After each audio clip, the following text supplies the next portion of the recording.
ఈ నవంబర్ 26 సుబ్రహ్మణ్య షష్ఠి నుండి మకర రాశి వాళ్ళకి మహర్దశ రాబోతుందండి. ఇప్పటివరకి ఏలినాటి శని ప్రభావంతో మీకున్నటువంటి కష్టాలన్నీ తొలగిపోయి డబ్బు సంపాదించుకునే మార్గానికి మీరు బాటాలు వేయబోతున్నారు.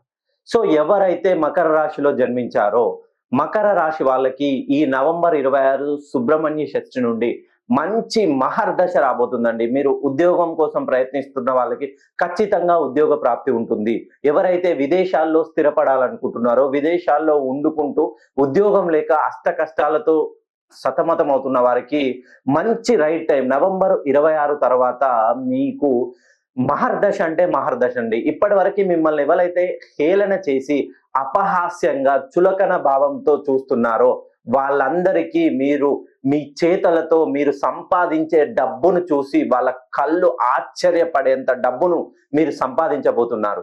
ఎవరైతే భార్యాభర్తల మధ్య తరచుగా మనస్పర్ధలు, గొడవలు, ఆరోగ్యపరమైనటువంటి సమస్యలతో సతమతమవుతున్న మకర రాశి వారికి ఈ నవంబర్ 26 తర్వాత మహర్దశ స్టార్ట్ అయింది. సుబ్రహ్మణ్య షష్ఠి నుండి మీరు పట్టిందల్లా బంగారమే. మీ పేరులోని సంఖ్యాబలాన్ని 180 డిగ్రీలకు ఒకసారి సరి చేసుకొని చూడండి. మీరు ఏది చెప్తే అదే జరుగుతుంది. ఖచ్చితంగా మీ పేరులోని సంఖ్యాబలాన్ని సరి చేసుకున్నట్లయితే మీకు రావాల్సినటువంటి డబ్బులు సకాలంలో మీ ఇంటికి చేరుతాయి. ఇప్పటి వరకు పెండింగ్ లో ఉన్నటువంటి అన్ని సమస్యలు ఒక్కొక్కటిగా పరిష్కరించబడతాయి. ఒక్కసారి మీ పేరులోని సంఖ్యాబలాన్ని సరి చేసుకొని చూడండి. పేరులో మారిస్తే, సంఖ్యాబలాన్ని మారిస్తే మా జీవితాలు మారుతాయనంటే నుదిటి రాతని మార్చే శక్తి కేవలం చేతి రాతలతోనే సాధ్యమవుతుంది.